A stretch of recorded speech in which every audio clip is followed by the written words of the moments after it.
ऐसा व्यक्ति कभी जीवन में हार नहीं सकता।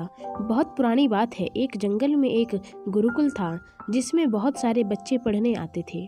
एक बार की बात है, गुरुजी सभी विद्यार्थियों को पढ़ा रहे थे, मगर एक विद्यार्थी ऐसा था जिसे बार बार समझाने पर भी समझ में नहीं आ रहा था।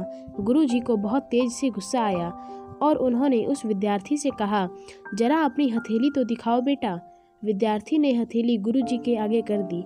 हथेली देखकर गुरुजी बोले, बेटा तुम घर चले जाओ, आश्रम में रहकर अपना समय व्यर्थ मत करो, तुम्हारे भाग्य में विद्या नहीं है।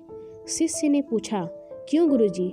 गुरुजी ने कहा, तुम्हारे हाथ में विद्या की रेखा नहीं है। गुरुजी ने एक होशियार विद्यार्थी की हथेली उसे दिखाते हुए कहा, यह देखो, ये है विद्या की रेखा, यह तुम्हारे हाथ में नहीं है, इसलिए तुम समय नष्ट ना करो और घर चले जाओ और वहाँ अपना कोई और काम देखो। यह सुनने के बाद उस विद्यार्थी ने अपने जेब से एक चाकू निकाला, जिसका प्रयोग वह रोज सुबह अपनी दातुन काटने के लिए करता था। उस चाकू से उसने अपनी हाथ में एक गहरी लकीर बना दी। हाथ से खून बहने लगा।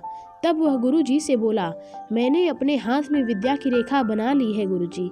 यह देखकर गुरुजी द्रवित हो गए और उन्होंने उस विद्यार्थी को गले से लगा लिया।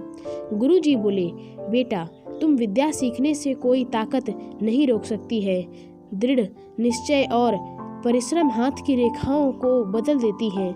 दोस्तों, वह विद्यार्थी आगे चलकर महर्षि पाणिनि के नाम से प्रसिद्ध हुए, जिसने विश्व प्रसिद्ध व्याकरण अष्टाध्यायी की रचना की है।